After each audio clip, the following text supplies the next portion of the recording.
Okay, I told you guys that every time I had an update pertaining to Jax or his donor, that I would keep you guys in the loop. And since it pertains strictly to his donor and Jax, it is going to be a part of the series.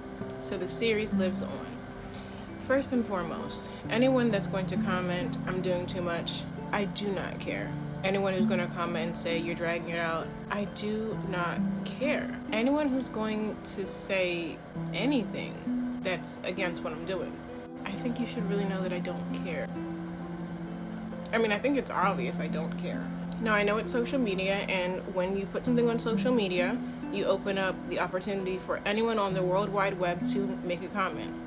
But I'm not going to argue with you guys in my comments because I don't care. And I'm not going to delete it. It's going to continue. It's going to go up. The best way to ensure that nothing about you goes in my series is to leave me alone. Jax is here. He came 2 weeks early. He was due November 23rd, and he actually showed up November 9th. I did not share him online for 2 weeks because I wanted to keep him to myself, and he is waking up. Let me grab him. Actually, it looks like he just wanted to be repositioned, so. Or not. Anywho, I did not share him online on social media that he was even born for 2 weeks because I wanted to keep him to myself. Because no matter how this goes up until everything is legalized and final,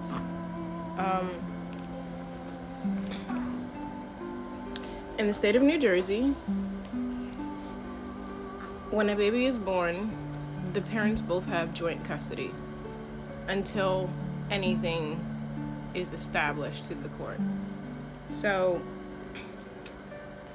we will get into those details, but traditionally when someone has a baby and the father signs a birth certificate, it wouldn't even be considered kidnapping if the father were to take the child because the mother and the father both share partial custody.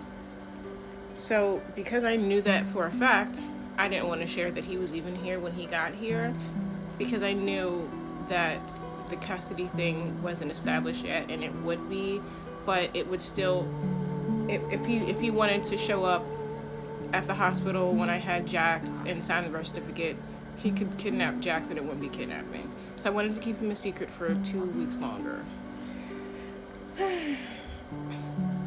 So he came 2 weeks early, and I filed for full custody. Yes, love. I filed for full custody. I filed paternity. I filed for child support, and I filed for health insurance. And I did that November 22nd.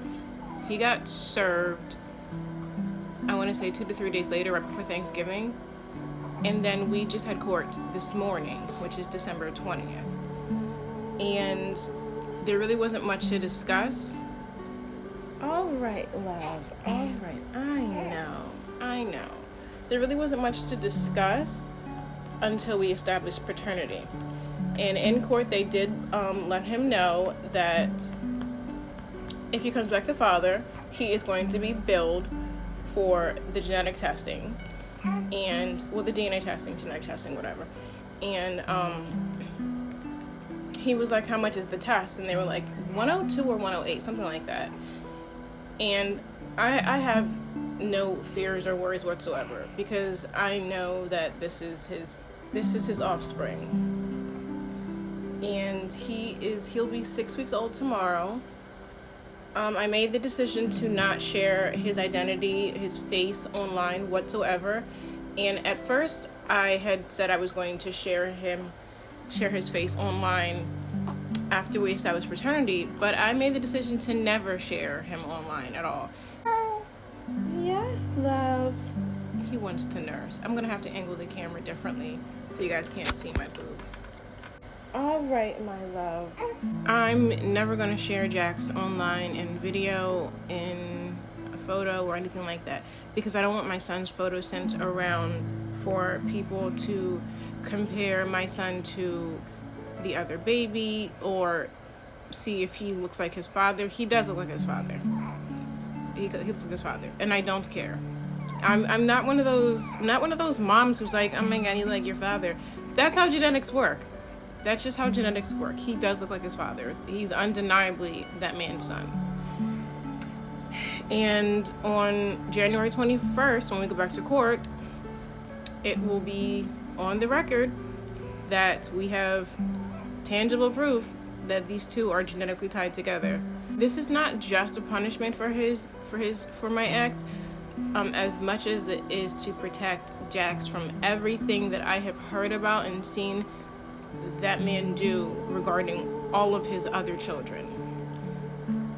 My son will not be in photos being sent to the next female, the next woman with a lie attached to it. He's not going to be exploiting my son. People can think what they want to think. What I know for a fact is that there will be no tangible evidence that he has ever had access to my child.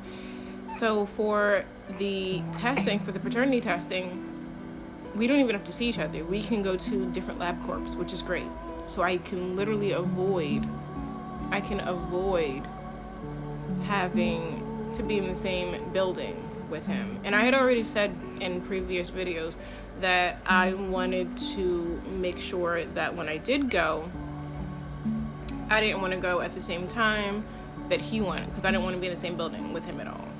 I have no interest in being, I don't know how I sleep at night knowing that I'm in the same state as that man, but whatever. Life goes on. So that's how that went. Other than that, life has been peaceful.